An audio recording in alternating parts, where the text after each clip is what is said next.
as safe shots on goal for some of these goalies.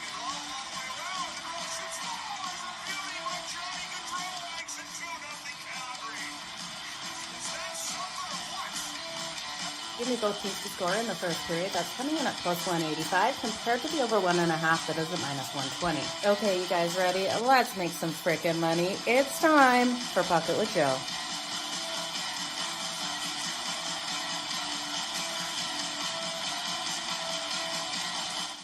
Happy Wednesday, everyone. Jo here of SportsGrid. It's time for Pocket with Jo over here on SportsGrid TV. Loaded slate yesterday, small slate today. Only 4 games on deck, but plenty of things to jump into. Now, I hope you enjoyed last night's action. Calgary able to pick up another win, sitting 4-0 on the season, only the 3rd time in franchise history that this team has been able to do so. So it was a great night as a Calgary Flames fan. We also saw the Florida Panthers beat the Columbus Blue Jackets in a highly emotional game out there. Now, we weren't able to get Monahan for the 3+ points, but he was able to come in and rack us in with that goal in that game. I hope you guys watched that tribute to Johnny Gaudreau. If you didn't, go over and check it out. But we're going to jump into today's action, talk about where I'm liking picks, props, and predictions in all of these games. We'll be live again tomorrow at noon Eastern. Join me daily here on SportsGrid TV at noon Eastern. If you're looking for my best bets in the games, make sure you check out the SportsGrid app. So we're going to kick it off with the Buffalo Sabres taking on the Pittsburgh Penguins. Looking at this matchup here, current odds on FanDuel, we have the Buffalo Sabres coming in at minus 108. The Pittsburgh Penguins at minus 111. Lines are shifting a little bit, you guys. Money is coming in on the Sabres, and I understand why. This total is sitting at 6.5. It is a straight up pick 'em, minus 110 to either side. Now, I look at Lankaken coming in here for the Buffalo Sabres, and I do trust in this goaltender. He's had a solid start to start the season, saving 39 of 44 shots on his net. The problem has been in the majority of these games, the offense hasn't been clicking, they haven't been driving, and they haven't been finding the back of the net. They're coming off a game on Saturday in which their offense finally found their rhythm out there on the ice, getting those takeaways in the neutral zone, breaking into their opponent's zone, and finding the back of the net. They were able to score 5 goals on the Florida Panthers, and I'm expecting in this game for that offense to continue that jive that they have with each other out there on the ice. Remember, this is a team that I was high on coming into the season. I like their pickups. I like what they've been able to do in the offseason offensively, defensively, and I like Again, in goal. I do think he's going to provide solid goaltending for them. In his last start versus the LA Kings, he was so solid in the first and second period, but in the third period, we saw Kopitar come out and get that hat trick. So we need in this one the defense to step up in front of Lankaken to play nice and solid like we know he can. And then I do think, even though we have a strong offense here in the Pittsburgh Penguins, this team is racking up the goals against some higher danger opponents out there, but I do think in this one, Buffalo is the right side. We look at Tristan Jarry, and this is what it comes down to for me. Tristan Jarry has had those struggles out there on the ice. He's allowed 9 goals over 2 games, and I just don't trust him here. He has saved 58 of 67 shots this season. And when we look at him last season, career numbers of 2.71 goals against average with a 911 save percentage. So he is a solid goaltender, but this year has started off so shaky for him. I think with the offense starting to click here for the Buffalo Sabres in their last game, they roll in with momentum here and find the back of Tristan Jarry's net.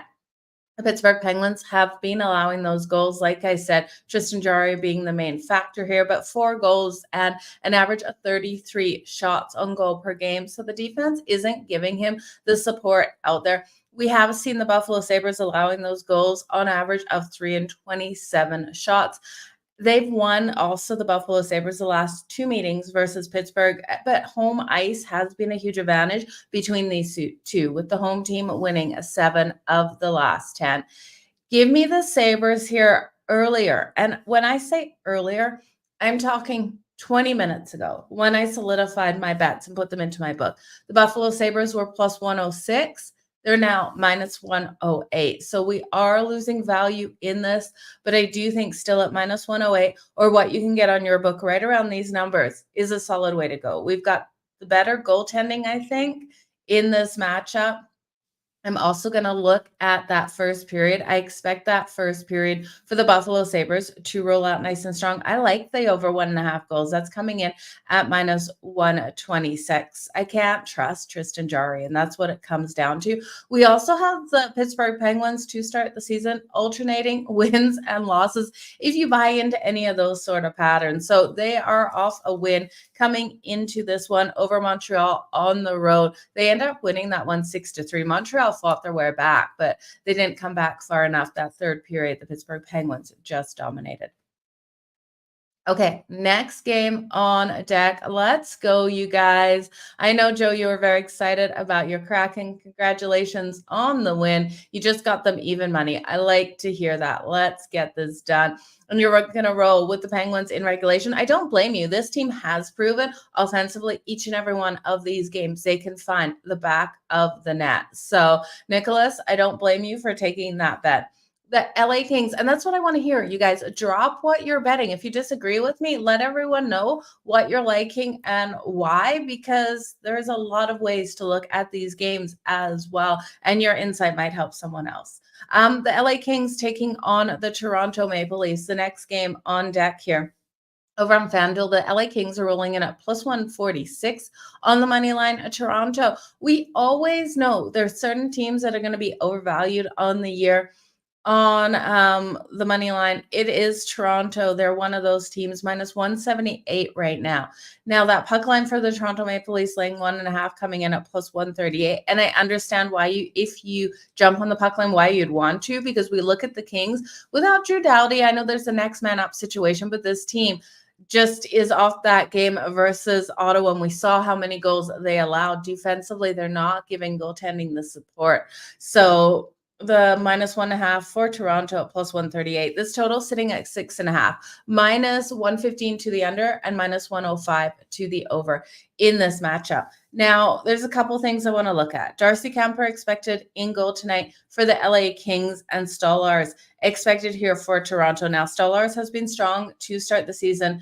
He has saved 47 of 50 shots on his net.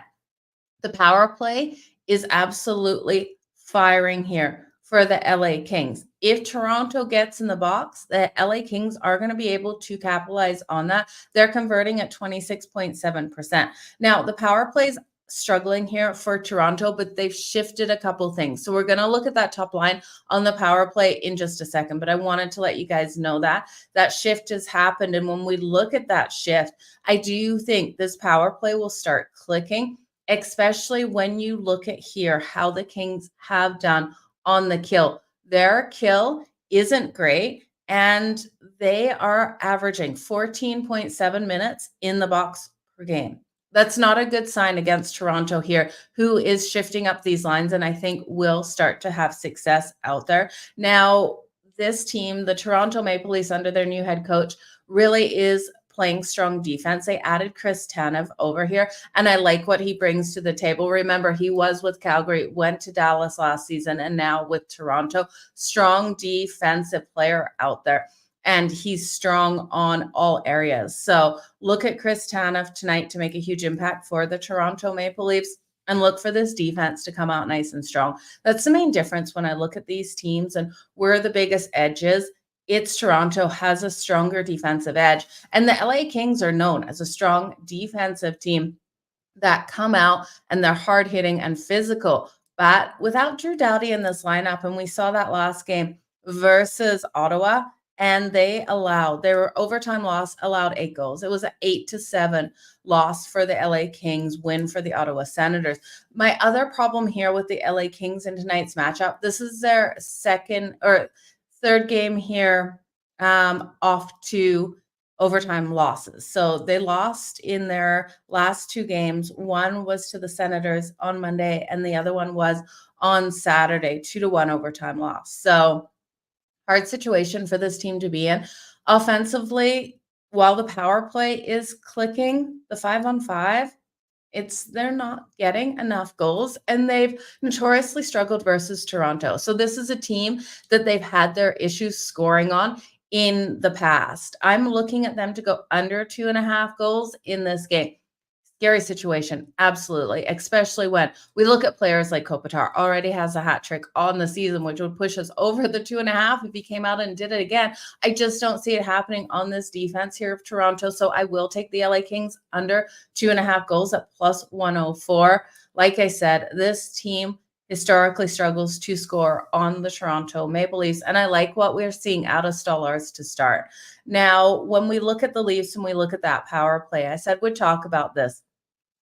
It's also first night of back-to-back for the Kings. So the Kings do play Montreal tomorrow, so something to circle already. Let's look at this top line for the Leafs. I'm just going to pull it up for you now. This power play. So power play number 1 here for the Toronto Maple Leafs. Ekman Larson, Austin Matthews, Mitch Marner, and Pastorelli coming out here. So it's not Pacioretty. Who is it? Hang on. So William Nylander has been moved off this line, but he's also out of the lineup today because of illness. So he's out of the lineup. We have Morgan Riley moved off that top power play as well. Ekman Larson taking his spot. So I think with the shifting out here, we're going to see a strength come out of this power play instead of what we saw last year or last game. Like, this team has been really struggling on the power play, and they shouldn't be. This is a strong team. Now, Austin Matthews yet to light the lamp is a little bit concerning. He needs to really step up in this game. He's now the captain of this team, and we know last year he was able to rack up those goals. He's looking to get that goal tonight. If you want to look at Austin Matthews for the anytime goal, the books are waiting for him to do so as well, and we're getting no value. He's coming in at minus 135 for the goal tonight. I can't hit a goal scorer at that mark.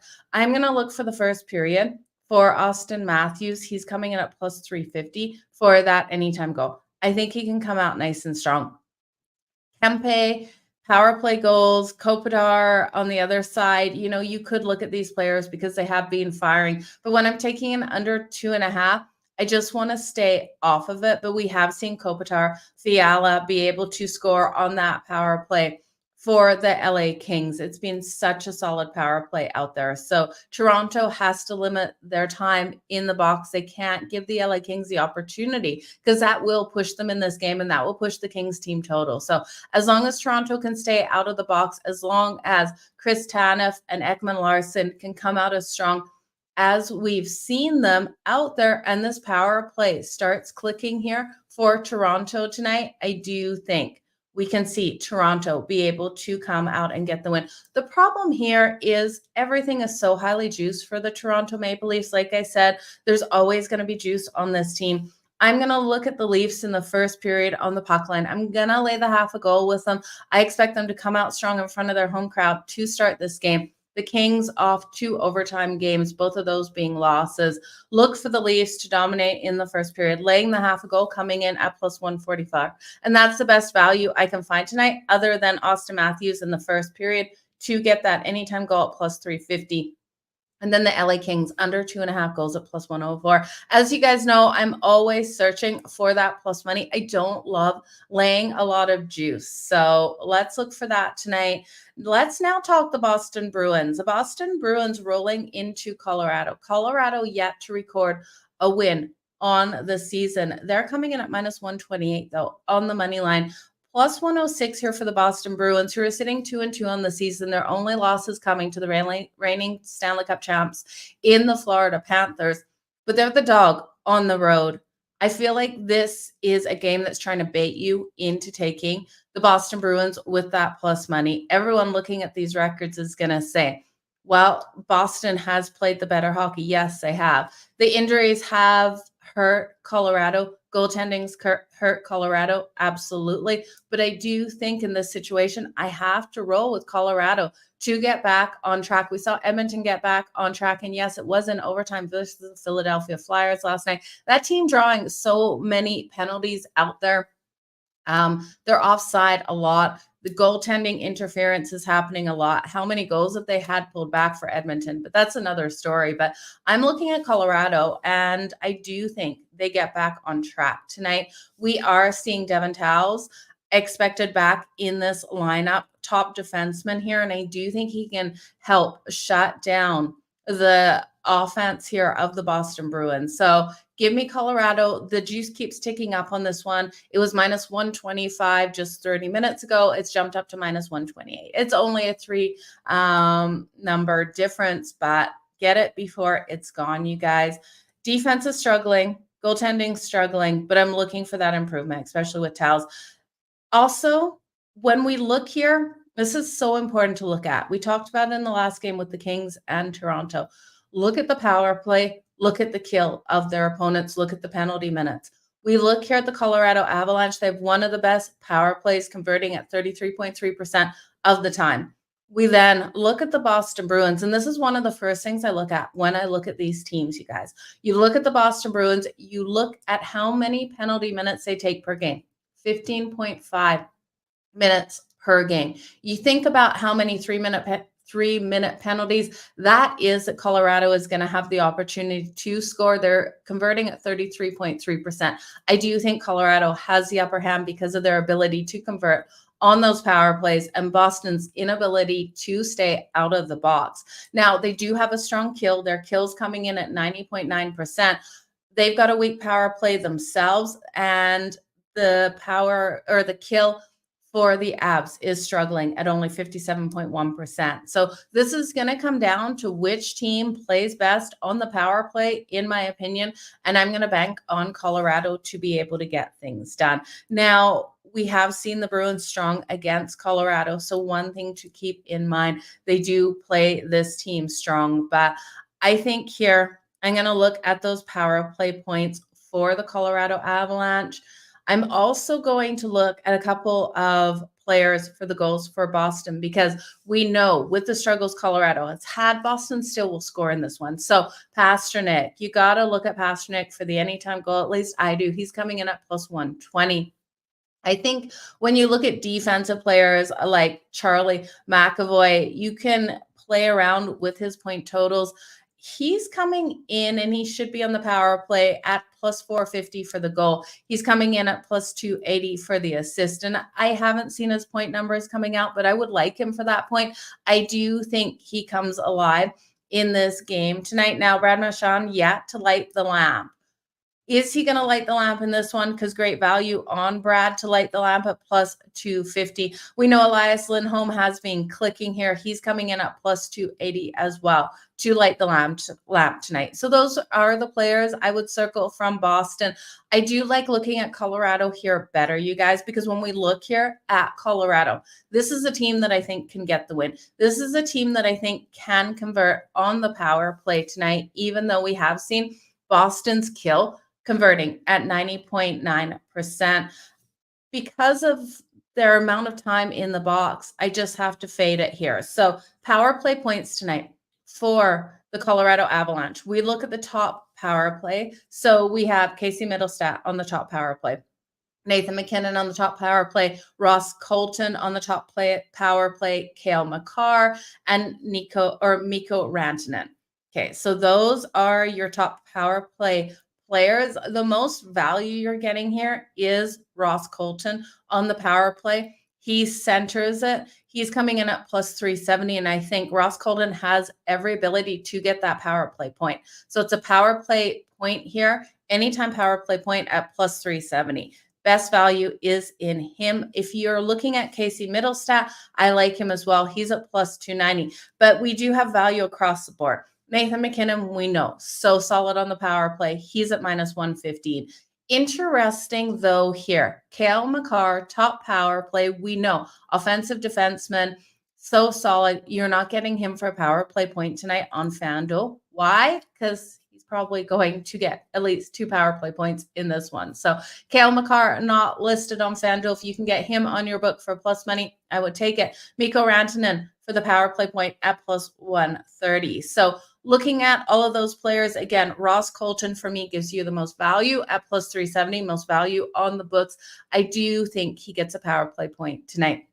Safest bet, Nathan McKinnon. You know, Nate Dogg is so competitive out there on the ice. He's always a solid bet. You could look at him for the anytime goal. You could look at him for the first period goal as well. These two teams, whenever they meet, you guys, they trend to that over. It's to the over coming in at plus 100. Actually, we're getting more value on this one. I just can't trust Georgia. So I can't take this one to the under. Swayman will be in net tonight for the Boston Bruins. He's 2-1 with a 2.98 goals against average. You got to think if Colorado's going to win this with defense and goaltending issues, they have to step up offensively and light the lamp continuously in this game. Now, could this be our game to go to overtime? We've seen a couple games as of late to go to overtime, and I just want to look at what value we're getting on this to go to OT, plus 360 to go to overtime. I could absolutely see it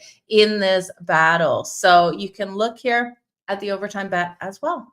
You guys, last game on board here, we have Utah taking on the Anaheim Ducks. Now, the Utah Hockey Club coming in here as a favorite on the road, minus 150.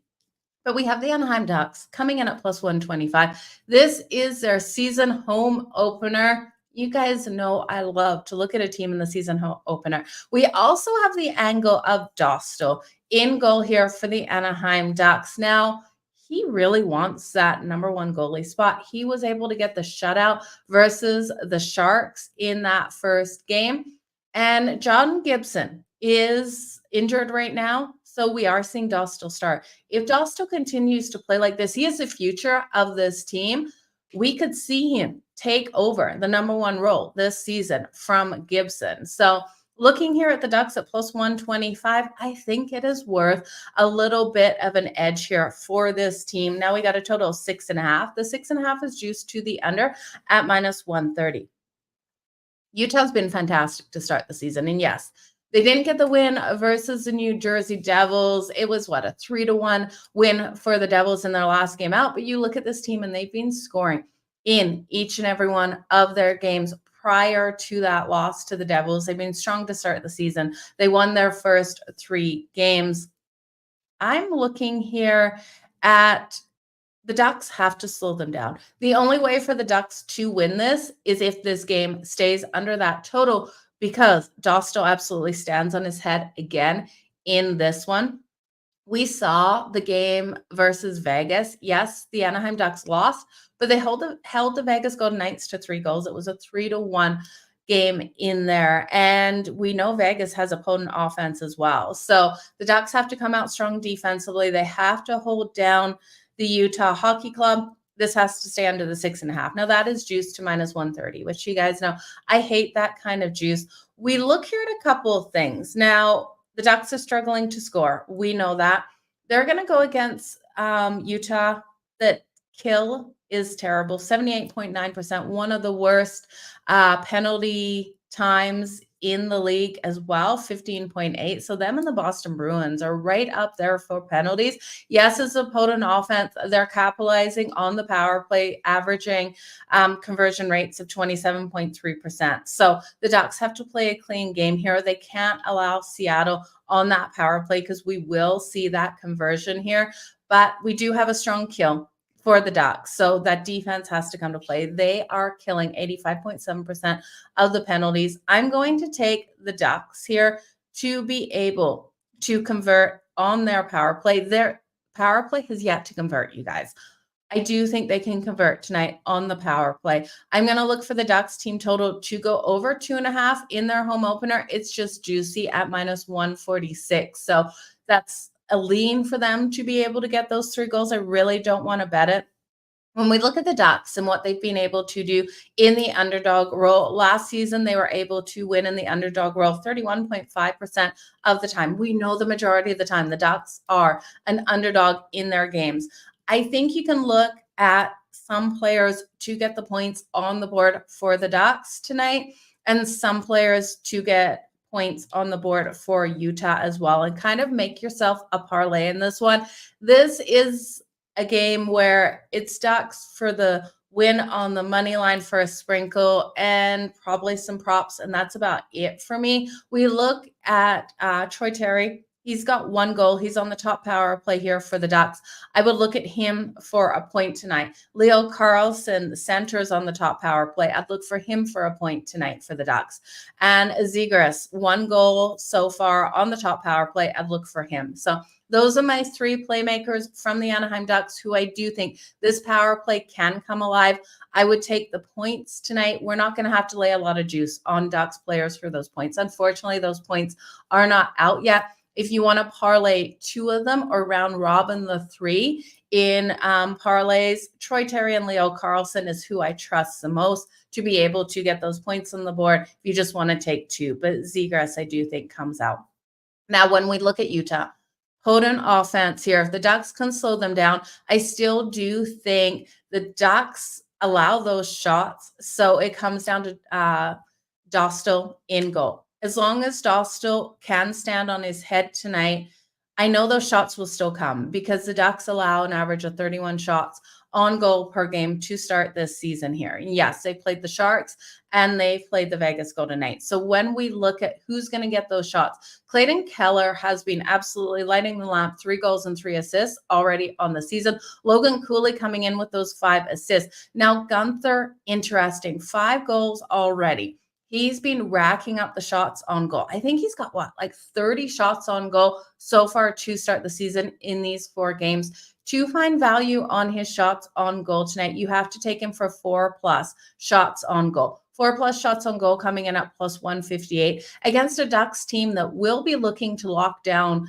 the offense here, but still is allowing those shots on goal. They're relying on their goaltender tonight in this battle. So look for Gunther, 4+ shots on goal at +158. I think that's the best bet here if you want to take Utah props other than Clayton Keller for the goal, because we know Clayton Keller has been strong. Now, if you just want to look at points tonight, I don't blame you. Clayton Keller for a point, Logan Cooley for a point, Gunther here for a point. I think you can look at all 3 of them. Hayden, also a sneaky player to look at the points. He's had 3 goals and 2 assists as well, someone we don't normally talk about a lot. So I'm going to sprinkle on the Ducks. I'm going to play some points once they come out. Let's just have a look if any of those points have come out, because I tell you, that's where we want to go with this game. So points and assist is listed.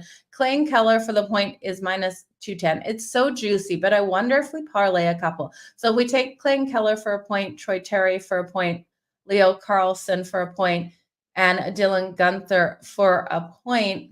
The 4 of them parlayed together is +522, you guys. I really do think the 4 of them have every ability. So we're taking 2 players from Utah, 2 players from the Anaheim Ducks, parlaying them together. Again, Clayton Keller for a point, Dylan Gunther for a point, Troy Terry for a point, and Leo Carlson for a point. Now, you're laying the most juice on Clayton Keller, taking him out of that because the 4 of them parlayed together is +522. I'm so glad these are out. If you take Clayton Keller out of it, it's coming in at +386. If we look at Clayton Keller for the 2+ points, which goes against, if Clayton Keller comes out and gets 2+ points, the Ducks probably lose this game. Maybe not. He could get a goal and he could get an assist, and the Ducks could win this 3-2. Clayton Keller, if you take him for the 2+ points, because you're flipping from laying -210 to +240, that puts it at +1100. It's kind of worth a sprinkle, right? So that's Troy Terry for a point from the Anaheim Ducks, Leo Carlson from the Anaheim Ducks for a point, Dylan Gunther here for a point from Utah, and Clayton Keller for 2+ points from Utah at +1100.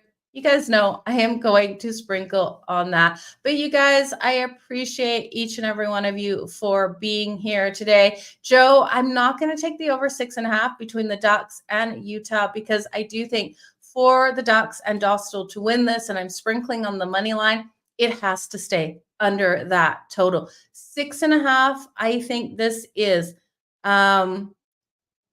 a 3-2 more than likely game, right? The Ducks haven't been scoring a ton of goals. I like their team total over 2.5. The problem is with that team total over 2.5, it's -146. So I can't lay it there. I'm going to sprinkle in the money line. 3-2 Could it be 4-2 because of the empty netter? Could it be 3-2 and then this one being tied up and going to overtime? It could be. I'm really hoping the Ducks are able to pull it off in their home win. I love you're taking the Pittsburgh Penguins and Boston on the money line. I understand absolutely why you are liking that. And yeah, Utah has been on the road a lot as well. Kelly, I love your look from the East Coast. It is a bad spot for them for sure. We also look at the fact, this is their fourth game on the road here. So they're home for their next game versus the Bruins on Saturday. It's a tough spot. Ducks in their opening game. Money line for the Ducks one more time is coming in at, hang on, you guys, I just went to a different tab, at plus 125. So worth a sprinkle for me. So Crosby going for his 1600th point, Macklin 500th goal. I like it. I like where you're going, Kelly. Great call on both of those players to come out nice and strong in this one. Okay, guys, all the best in all your bets.